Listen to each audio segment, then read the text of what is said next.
أعوذ بالله من الشيطان الرجيم. بسم الله الرحمن الرحيم. الرحمن علم القرآن خلق الإنسان علمه البيان. الشمس والقمر بحسبان والنجم والشجر يسجدان. والسماء رفعها ووضع الميزان ألا تطغوا في الميزان وأقيموا الوزن بالقسط ولا تخسروا الميزان.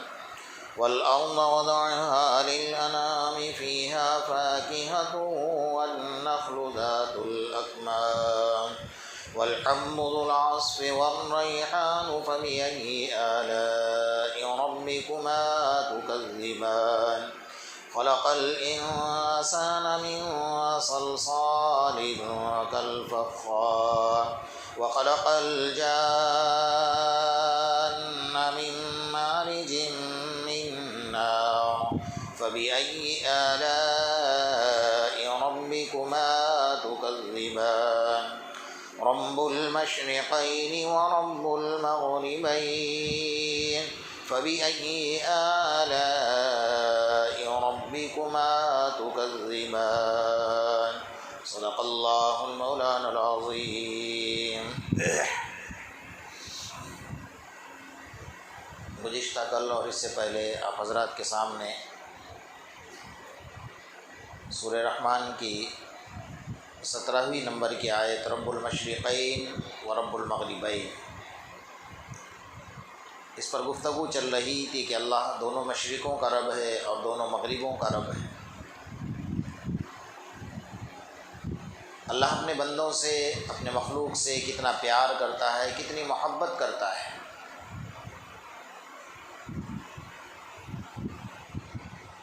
حتیٰ کہ اللہ کے رسول صلی اللہ علیہ وسلم نے یہاں تک فرمایا کہ اللہ فرماتے الخلق عیال اللہ، مخلوق میری عیال ہے.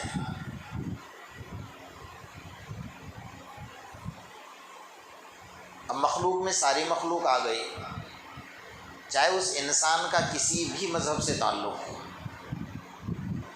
چاہے وہ کافر ہے، مشرک ہے، یہودی ہے، مجوسی ہے، نصارہ ہے، بت پرست ہے،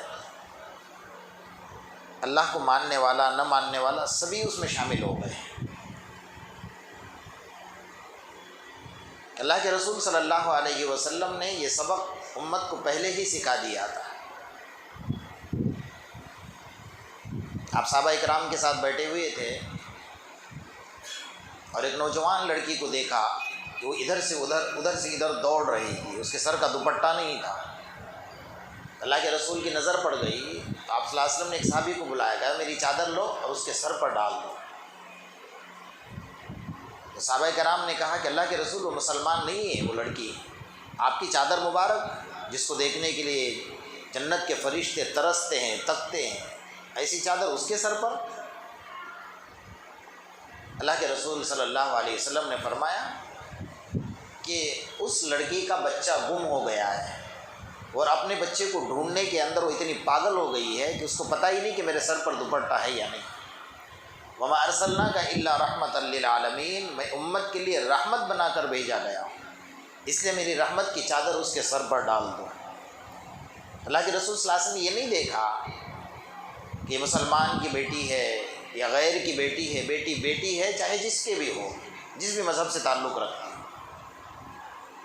اسی طرح حضرت ابوبکر صدیق رضی اللہ تعالیٰ عنہ اور ایک صحابی کے پاس ساتھ آپ بیٹھے ہوئے تھے کہ اچانک جنازہ چلا. اللہ کے رسول کھڑے ہو گئے تو صحابہ نے پوچھا کہ اللہ کے رسول یہ تو مسلمان کا جنازہ نہیں ہے، یہ تو یہودی کا جنازہ ہے، آپ اس کے استقبال کے لیے کھڑے ہو گئے. تو آپ نے جو فرمایا تھا اس کو ایک شاعر نے اپنے زبان میں یہ کہا کہ نہ ہندو گیا نہ مسلمان گیا، افسوس کہ ایک انسان گیا.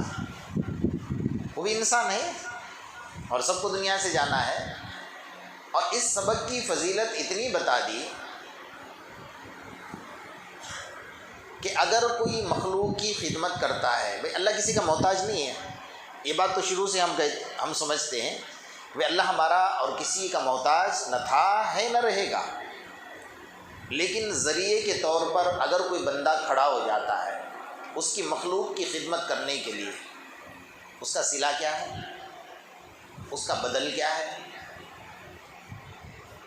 سب سے پہلے تو یہ فرمایا کہ تو نماز پڑھے گا اجر ملے گا، ثواب ملے گا، روزہ رکھے گا ثواب ملے گا، قرآن پڑھے گا ثواب ملے گا، حج کرے گا ثواب ملے گا، عمرہ کرے گا ثواب ملے گا، کسی غریب کی مدد کرے گا ثواب ملے گا، کنواں کھدوائے گا، بورنگ کرائے گا ثواب ملے گا، مسجد بنائے گا ثواب ملے گا، جماعت میں وقت لگائے گا ثواب ملے گا۔ لیکن فرمایا تو اگر کسی بندے کی خدمت کرے گا تو خدا خود ملے گا۔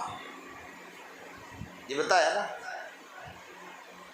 کسی بھوکے کو کھانا کھلایا، کسی ننگے کو کپڑا پہنایا، کسی مجبور کو دوائی دلا دی، کسی کو اٹھا کر ہاسپٹل میں لے جا کر داخل کر دیا، یہ سارے کام ہیں نا، ہمارا ذہن اس کو قبول نہیں کرتا ہے۔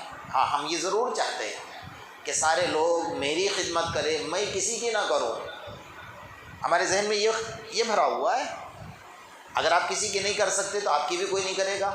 یہ بات بھی اصول کی ہے، یہ بات بھی قانون کی ہے۔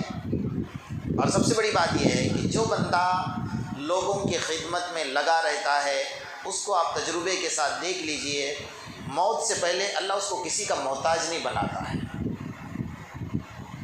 ورنہ بستر پر پیشاب ہو رہی ہے، بستر پر ٹوائلٹ ہو رہی ہے، پانی نہیں جا رہا ہے، کھانا نہیں جا رہا ہے، بچے مسجد میں آ کر دعا کر رہے ہیں کہ میرے باپ کو اللہ اٹھا لے، اب ہم تھک گئے اس سے، خاندان والے بد دعا کر رہے ہیں، تو اللہ اس محتاجگی سے اس کی حفاظت کرتا ہے۔ یہ سب سے بڑی بات ہے۔ بہرحال حضرت ابوبکر رضی اللہ تعالیٰ اپنے دور کے خلیفہ ہیں، امیر المؤمنین ہیں۔ ان کے پاس ایک فہرست تیار تھی کہ مدینہ میں کتنی بیوہ عورتیں ہیں اور کہاں کہاں رہتی ہے، اور اس کے آگے جو جگہ خالی تھی نا وہ سب کے نام لکھے ہوئے تھے کہ اس عورت کی یہ خدمت کرے گا، اس عورت کی یہ خدمت کرے گا، اس عورت کی یہ خدمت کرے گا۔ ایک بوڑھی عورت تھی، اس کے آگے کسی کا نام لکھا ہوا نہیں تھا۔ حضرت عمر کی نظر وہاں پڑ گئی رجسٹر کے اوپر۔ حضرت عمر نے اس کو دیکھ کر اپنے آنکھوں میں اتار لیا۔ دوسرے دن فجر کی نماز پڑھ کر فوراً اس کے گھر گئے اور کہا کہ مائی آپ کی خدمت کے لیے آیا ہوں، آپ کے گھر میں جھاڑو دوں گا، پانی بھر کر لا کر دوں گا، کھانا پکا کر کھلاؤں گا۔ تو کہا کہ بھئی کوئی نوجوان آیا اور وہ کام کر کے چلا گیا میرے گھر کا فجر کی نماز کے پہلے۔ وہ نیکیوں کے حریص تھے، نیکیوں کے لالچی تھے۔ تو انہوں نے کہا چلو کوئی بات نہیں۔ دوسرے دن فجر کی نماز پہلے پہنچ گئے۔ کہا مائی تیری خدمت کے لیے آیا ہوں۔ کہا بیٹا وہ تو کوئی آیا اور کام کر کے چلا گیا کوئی نوجوان، اس کو میں نے نام پوچھا تو نام بھی نہیں بتایا اپنا۔ حضرت عمر دنگ رہ گئے، کل میں فجر بعد آیا تو کام کر کے گیا، فجر پہلے آیا تو کام کر کے گیا، تیسرے دن تہجد کے وقت میں جا کر کھڑے ہو گئے۔ پھر کہا کہ مائی خدمت کے لیے آؤ۔ کہا بیٹا کوئی نوجوان آ کے کام کر کے چلا گیا۔ یا اللہ، چوتھے دن حضرت عمر عشاء کی نماز پڑھ کر کھڑے ہو گئے، آج تو پکڑ ہی لوں گا، کون دیکھ لوں گا۔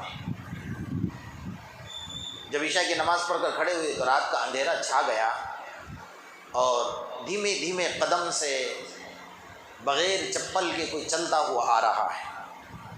حضرت عمر نے محسوس کیا کہ کوئی آ رہا ہے، نظر تو نہیں ہے، اندھیرا تھا۔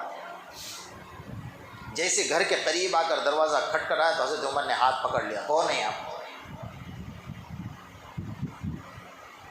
تو حضرت عمر نے جیسا یہ سنا کہ عمر تیرا بھائی ابو بکر ہے، کیوں پریشان کرتا ہے؟ اللہ اکبر۔ حضرت ابو بکر صدیق وقت کے بادشاہ ہیں، وقت کے خلیفہ ہیں، کہا کیوں پریشان کرتا ہے عمر؟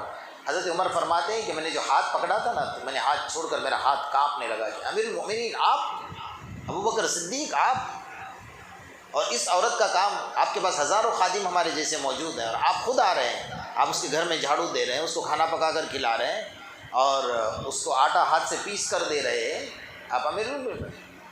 کہا عمر تیرے بھائی کو پریشان نہ کر، یہ میرا اور میرے اللہ کے درمیان کا راز ہے، اس کو کیوں فاش کرتا ہے؟ یہ جذبہ ہوتا ہے کام کرنے کا، خدمت کا۔ کیوں؟ ان کے نزدیک جو تھا نا وہ آخرت کا معاملہ تھا کہ اللہ اس کے اوپر کیا اجر عطا فرماتا ہے۔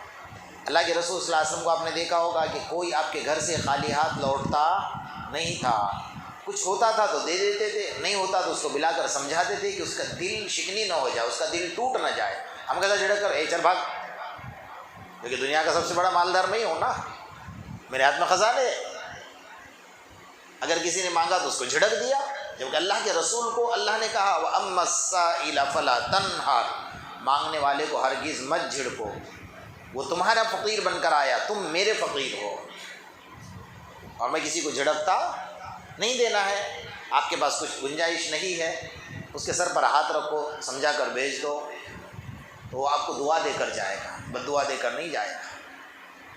لیکن ہم ہماری ساری طاقت کا استعمال، اپنی گندی زبان کا استعمال وہاں کرتے ہیں۔ ان کے نظر میں آخرت تھی کہ اس کے اوپر آخرت میں کیا ملنے والا ہے۔ اب میں آپ کو بتاؤں، اللہ کرے ہمارے کھوپڑی شریف میں بات اتر جائے اور ہم عمل کرنے والے بن جائیں۔ آقا انعامدار محمد رسول اللہ صلی اللہ علیہ وسلم فرماتے ہیں کہ قیامت کا میدان قائم ہوگا، گروہ در گروہ اور جماعت در جماعت لوگ آئیں گے، اور ہر ایک کے امام کے ساتھ، ہر ایک کے مقتدا کے ساتھ آئیں گے۔ اللہ تعالیٰ ایک ایک گروہ کو بلا رہا ہے اور ایک ایک گروہ کا حساب لے رہا ہے۔ ایک گروہ آیا، ایک جماعت آئی، اب اللہ تو جانتے ہیں بھئی اس میں لوگ کیا کر کے آئے ہوئے، بھئی کیا کرتے تھے، اللہ تیری ذات پر ایمان لایا اور ہم نے کبھی نماز نہیں چھوڑی ہے، یہ ہمارے نمازیوں کا گروہ ہے، نمازیوں کی جماعت، کہا جاؤ جنت میں چلے گئے۔ اس کو کہتے ہیں آسان حساب۔ اللہ نے کہا جاؤ نظر ماری، کہا جاؤ جنت میں چلے۔ اللہ ہم سب کے لیے حساب آسان فرما دے۔ آمین تو کہو کنجوس ہو، آمین کہنے میں بھی کچھ جاتا ہے۔ ہاں یہ کہہ دوں گا کہ اللہ دولت دے تو سب کے زبان سے نکلے گا آمین۔ بڑی عجیب مخلوق ہے، یعنی اس مخلوق کو، اس کا مطالعہ کرتے کرتے ہماری زندگیاں نکل جائے گی، سمجھ میں نہیں آئے گا کہ کیسی مخلوق ہے۔ اللہ ہمارے حساب کو آسان فرمائے۔ اللہ کے رسول صلی اللہ علیہ وسلم فرماتے ایک جماعت آئی نکل گئی، دوسری جماعت آئی، کہا تم کیا کر آئے ہو، کہا ہم نے تیری ذات پر ایمان لایا اور ہم نے تیرے مخلوق کی خدمت کی ہے، غریبوں کو کھانا کھلایا، بھوکوں کو کھانا کھلایا، ننگوں کو کپڑا پہنایا، غریبوں کی مدد کی، بیمار کو دوائی دلائی، ہم نے یہ کام کیا۔ اچھا تم نے یہ کام کیا، ادھر کھڑے رہ جاؤ۔ کہنے کہ اللہ یہ کیا ہوا کہ ان کو تو جنت میں بھیج دیا اور ہم کو یہاں کھڑا کر دیا، نہ کھڑے رہو، اور اپنے سیدھے جانب کھڑا کر دیا۔ تیسری جماعت آئی، بھائی تم نے کیا کیا کہ اللہ تیری ذات پر ایمان لایا، ہم نے جہاد کیا، ہم نے گردنیں کٹوائی، ہمارا خون بہایا۔ اللہ فرمائیں گے جاؤ جنت میں چلے جاؤ۔ یہ سیدھے جانے والے پھر آئے، بغیر بلائے آ گئے کہ اللہ ہمارا کہا کھڑے رہو۔ تو اندر اندر سے کلیجہ منہ کو آ رہا ہے کہ اب کیا ہوگا، اللہ نے تو ہمیں کھڑا کر دیا۔ وہاں جھوٹ تو چلنے والا نہیں کہ بھئی وہ جہاد کرنے والے، گردنیں کٹوانے والے جا رہے ہیں تو اللہ ہم بھی جہاد کرتے تھے کر کے گھس جائے اندر، ایسا تو وہاں نہیں چلنے والا ہے نا، یا دنیا میں چل سکتا ہے، وہاں نہیں چلے گا۔ ٹھیک ہے کھڑے رہ گئے، اور گروہ آ گیا، بھئی تم نے کیا کیا، اللہ ہم تیری ذات پر ایمان لے آئے، تو نے ہمیں خوب دولت عطا فرمائی، ہم نے مالوں کا حق ادا کیا، مال کی زکوٰۃ دی ہے، مال کا صدقہ دیا، تیرے راستے میں خوب خرچ کیا ہے، اور تو نہیں دیا تھا۔ اللہ فرمائے گی جاؤ جنت میں چلے جاؤ۔ یہ پھر واپس آئے کہ اللہ ہمارا کہا کھڑے رہو۔ اس طرح کئی گروہ آئیں گے، کئی جماعتیں آئیں گی، اور ہر جماعت کے بعد یہ لوگ اللہ کے سامنے آئیں گے، اللہ فرمائیں گے کھڑے رہو۔ اب سب چلے گئے جنت میں، اب ان کو کہیں گے بلایا ادھر آ جاؤ، کہا کیا کیا تھا آپ لوگوں نے، دوبارہ اللہ پوچھ رہا ہے کہ اللہ ہم نے تیری ذات پر ایمان لایا اور تیرے مخلوق کی خدمت کی ہے، کہا خدمت کی ہے، کہا تمہیں ہرگز جنت میں داخل نہیں کیا جائے گا۔ ابھی تک تو ڈر رہے تھے، آپ تو منہ کو کلیجہ آ گئے کہ اللہ ہم نے گناہ کیا مخلوق کی خدمت کر کے۔ ہم نے تو اس لیے کیا تھا کہ ہم نے تو دنیا میں سنا تھا کہ جو بندوں کی خدمت کرے گا، مخلوق کی خدمت کرے گا، خدا خود اس کو ملے گا، ہم نے یہ سنا تھا۔ تو اللہ فرما رہے کہ مل گیا نا، میں نے تمہیں اپنے بازو میں کھڑا رکھا ہے۔ اللہ اکبر، کہاں کھڑا رکھا ہے اللہ نے؟ اپنے بازو میں کھڑا رکھا ہے، سیدھے جانب کھڑا رکھا ہے۔ اتنے دیر ان کو کھڑا رکھ کے اللہ اپنا دیدار کروا رہے ہیں۔ اللہ اکبر، اللہ کا دیدار کس کو نصیب ہو جائے، اور وہ اپنی پتہ بھی نہیں چل رہا کہ ہم اتنے دیر سے کھڑے ہیں، اس لیے کہ وہ اللہ کے دیدار میں مصروف ہیں، اللہ کو دیکھ رہے ہیں۔ پھر اللہ فرمائیں گے تھوڑی دیر رک جائیں گے کہ اور زیادہ پریشان ہو جائے، اور زیادہ اندر اندر کچھ ان کے ہوتا ہے نا کہ عجیب سی کیفیت طاری ہوتی ہے نا، تو آخر میں اللہ یہ کہیں گے کہ آپ لوگوں کو جنت میں داخل نہیں کیا جائے گا کہ اللہ ہم نے کیا گناہ کیا؟ فرمایا تم نے کام اچھا کیا ہے اور تمہارا کام مجھے پسند آ گیا ہے۔ میں نے جتنے لوگوں کو جہنم میں داخل کیا ہے، آج تمہاری ذمہ داری ہوگی کہ تم جس کا ہاتھ پکڑ کر لاؤ گے اس کو میں جنت میں داخل کر دوں گا۔ اللہ کیا مرتبہ دے رہے ہیں اللہ تبارک و تعالیٰ۔ تم جس کا ہاتھ پکڑ کر لے کر آؤ گے نا کہ اللہ اس بندے کی سفارش کرتا ہوں، میں اس کو جنت میں داخل کر دوں گا، یہ تمہیں درجہ دیا جا رہا ہے۔ یہ درجہ کس کا ہے؟ انبیاء کرام کا ہے، صدیقین کا ہے، شہداء کا ہے، صالحین کا ہے، کتب اور ابدالوں کا ہے۔ فرمایا نبی کے بعد کا درجہ تمہیں دیا جا رہا ہے کہ تم نے دنیا میں میری مخلوق کا دھیان رکھا، ان کی خدمتیں کی ہیں، اس لیے تمہیں یہ صلہ دیا جا رہا ہے کہ تمہیں جنت میں داخل نہیں کیا جائے گا، لیکن جہنمیوں کو نکالنے کی ذمہ داری تمہاری ہے۔ اتنا بڑا کام اللہ سونپ رہا ہے تو ان کے خوشیوں ان کے انتہا نہ رہے گی۔ اللہ اتنا بڑا کام تم نے ہمیں سونپ دیا، کہا تم دنیا میں بھی خدمت کرتے، یہاں بھی خدمت کرو، لاؤ سارے جہنمیوں کو نکال کر لے آؤ، جس کی تم سفارش کرو گے اس کو میں جنت میں داخل کر دوں گا۔ کتنا بڑا صلہ دے رہے ہیں اللہ تبارک و تعالیٰ۔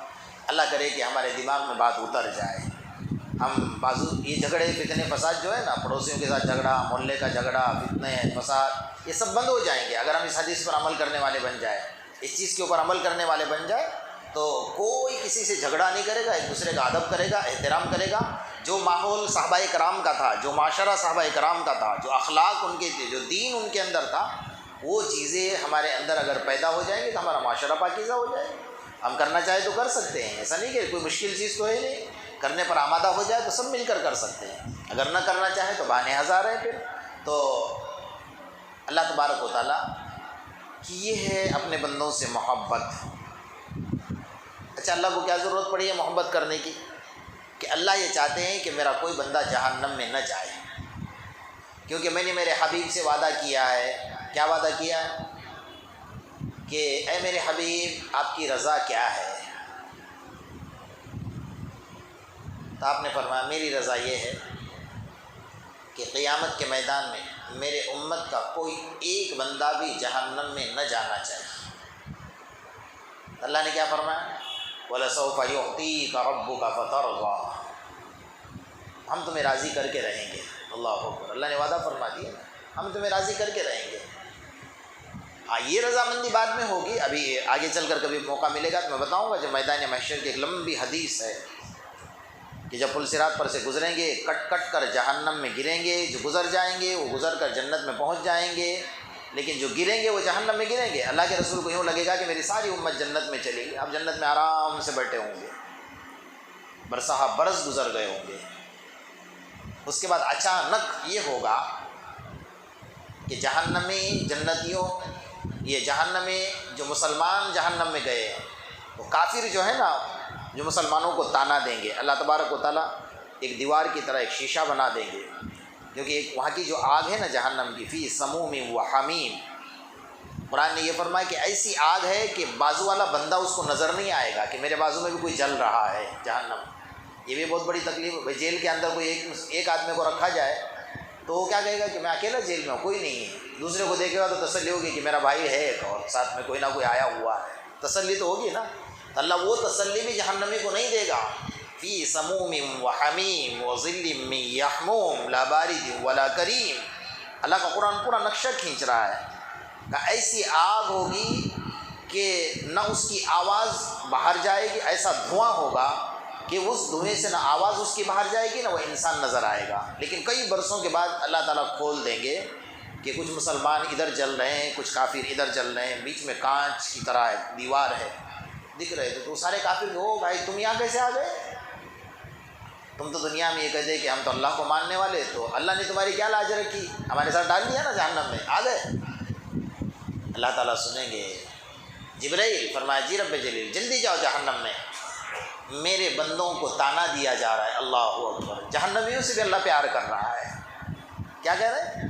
میرے بندوں کو تانا دیا جا رہا ہے، وہاں جاؤ اور ان کے حالات معلوم کر کے آؤ۔ حضرت جبرائیل جب وہاں پہنچیں گے تو ان کے لیے دروازہ کھولا جائے گا، اتنی دیر کے لیے جہنم کی آگ کو اللہ بند کر دیں گے۔ حضرت جبرائیل وہاں پہنچے، سلام کے ایک دوسرے سے پوچھیں گے بھئی یہ کون ہے؟ تو کہا یہ حضرت جبرائیل ہے۔ جو آقا نامدار محمد الرسول اللہ صلی اللہ علیہ وسلم پر اللہ کا پیغام لے کر آیا کرتے تھے، تو وہ کہیں گے کہ واہ محمدا واہ محمدا، سب کے زبان سے آواز نکلے گی کہ آپ اللہ کے رسول کا پیغام، اللہ کا پیغام اللہ کے رسول کو دے جاتے ہیں۔ کہا ہم امتی ہیں، ہمارا پیغام بھی اللہ کے رسول کو پہنچا دو کہ آپ تو جنت میں، ہم تو جہنم میں جل گئے، خاک ہو گئے، اللہ کے رسول ہمیں بھول گئے۔ جبرائیل امین جائیں گے، اللہ کے رسول کو جا کر پیغام دیں گے۔ اللہ کے رسول کے پاس جب آئیں گے نا، تو وہ آپ جنت کے اندر سارے انبیاء کرام کی کرسیاں لگی ہوگی، سب کے کرسیوں کے درمیان اللہ کے رسول کی سب سے بڑی کرسی ہوگی، اس کے اوپر آپ بیٹھے ہوں گے۔ اتنے میں جبرائیل گئے اور جا کر کہا اللہ کے رسول آپ کی امت آپ کو جہنم میں یاد کر رہی ہے۔ اللہ کے رسول گھبرائیں گے، میری امت جہنم میں ابھی تک ہے؟ کہا جو بے نمازی تھے، رمضان کا روزہ نہیں رکھتے تھے، تراویح نہیں پڑھتے تھے، شراب پیتے تھے، جوا کھیلتے تھے، زنا کرتے تھے، سود کھاتے تھے، اللہ نے سب کو جہنم میں بھیج دیا ہے۔ وہ پل صراط پار کر کے آ ہی نہیں سکے، وہ کٹ کر نیچے گر کے چکے تھے، آپ کو پتہ ہی نہیں تھا آج تک، وہ آپ کو یاد کر رہے ہیں۔ اللہ کے رسول فوراً کرسی سے اٹھ کر سجدے میں گر جائیں گے، اللہ میری امت کہاں یاد کر رہے ہیں؟ وہاں بھی ہم کہاں یاد کرتے؟ شادی میں یاد آتے اللہ کے رسول، وہاں ڈی جے یاد آتے ہیں، وہاں ناچنے والے یاد آتے ہیں۔ کا سنت، ہاں نبی کی سنت ادا کر رہے ہیں اور ڈی جے بجا کر، شرم کرو، حیا کرو۔ کیا کل قیامت کے میدان میں اللہ کے رسول کو منہ دکھاؤ گے؟ ایک نبی کی سنت ادا ہو رہی ہے اور اس میں ڈی جے بجوائے جا رہے، اس میں رنڈیاں نچوائی جا رہے، گانے، کھیل، تماشے، جگار کھیلا جا رہا۔ اور نبی کا امت ہی ہے اور اللہ کے رسول تمہیں کہاں کہاں یاد کر رہے ہیں؟ سوچ نہیں سکتے آپ، ایسی جگہ پر اللہ کے رسول آپ کو یاد کر رہے ہیں، اور ان کے یاد کیے بغیر اور ان کے سفارش کے بغیر کوئی جنت میں جانے والا نہیں ہے۔ کان کھول کر سن لینا، سن لینا بالکل کان کھول کر، جب تک نبی کی شفاعت نہیں ملے گی آپ کو جنت نہیں ملے گی۔ اور اس نبی کے خلاف آپ بغاوتیں کرو گے دنیا میں، ان کے سنتوں کا زندہ جنازہ نکالو گے، تو نبی کا دیدار ہی نصیب نہیں ہوگا، تو شفاعت تو بہت دور کی بات ہو گئی۔ تو میرے دوستو، ہم اس راستے پر آ جائیں جو ہمارے نبی نے ہمارے لیے چھوڑا ہے، ہمارے معاشرے کو پاک کرے۔ ہم خود ارادہ کریں کہ ہم ہمارے گھر سے اس عمل کو شروع کریں۔ وہی بوڑھوں کی، بزرگوں کی کہا کہ ہمارے بڑے، ہمارے بوڑھے جو جہالت کے زمانے میں قالوا وجدنا آباءنا لها عابدین، حضرت ابراہیم نے پوچھا تھا یہ بتوں کی پوجا کرتے ہو؟ کہا ہم نے پایا ہمارے آبا، ہمارے اجداد کرتے ہیں تو ہم بھی کر رہے ہیں، تو ہم بھی یہی کر رہے ہیں۔ یہ گھر کی بوڑھی نہیں مانتی ہے، تو بوڑھی کا کلمہ پڑھ چکا ہے یا کہ اللہ کے رسول کا کلمہ پڑھا ہوا ہے، وہ سوچنا ہے ہمیں، وہ سوچ کر ہمیں کام کرنا ہے۔ اللہ پاک ہمیں عمل کی توفیق نصیب فرمائے۔ بسم اللہ الرحمن الرحیم، وَإِلَٰهُكُمْ إِلَٰهٌ وَاحِدٌ لَا إِلَٰهَ إِلَّا هُوَ الرَّحْمَٰنُ الرَّحِيمُ اللهم صل على محمد وعلى آل محمد كما صليت على إبراهيم وعلى آل إبراهيم إنك حميد مجيد اللهم ربنا آتنا في الدنيا حسنة وفي الآخرة حسنة وقنا عذاب النار وقنا عذاب القبر وقنا عذاب الحشر وقنا عذاب من فتنة المسيح الدجال۔ اے الہ العالمین، ہم تمام کے صغیرہ اور کبیرہ گناہوں کو معاف فرما، ہر آنے والے مصیبتوں سے ہماری حفاظت فرما، رمضان کی برکات سے مالا مال فرما، ہمارے روزوں کو قبول فرما، نمازوں کو قبول فرما، زکوٰۃ لینے دینے کو قبول فرما، یا اللہ صدقات کے لینے دینے کو قبول فرما، اللہ ہماری تہجد کو قبول فرما، قرآن کی تلاوت کو قبول فرما، قرآن کے سننے سنانے کو قبول فرما، یا اللہ اس کے اندر جو کوتاہیاں ہو رہی ہیں اپنے رحمت کے صدقے اسے معاف فرما، یا اللہ سننے سنانے میں جو کچھ کوتاہیاں ہو رہی اللہ اپنے رحمت کے صدقے معاف فرما، ہماری پکڑ نہ فرما، یا اللہ ہماری پکڑ نہ فرما۔ اے مولا کریم، بغیر حساب و کتاب کی جنت کا داخلہ نصیب فرما، یا اللہ اپنے رضامندی نصیب فرما، آقا نامدار محمد الرسول اللہ صلی اللہ علیہ وسلم کی رضامندی نصیب فرما، ناراضگی سے ہماری حفاظت فرما، اپنے ناراضگی والے اعمال سے ہماری حفاظت فرما، ہمارے دلی جائز تمناؤں کی تکمیل فرما۔ یا اللہ ہم سب کی دعاؤں کو محض اپنے فضل و کرم اور آقا نامدار محمد الرسول اللہ صلی اللہ علیہ وسلم کے صدقے طفیل میں قبول فرما۔ یا رب صلی وسلم دائما ابدا علی حبیبک خیر الخلق کلہم، ربنا تقبل منا انک انت السمیع العلیم وتب علینا یا مولانا انک انت التواب الرحیم۔ سبحان ربک رب العزۃ عما یصفون وسلام علی المرسلین والحمد للہ۔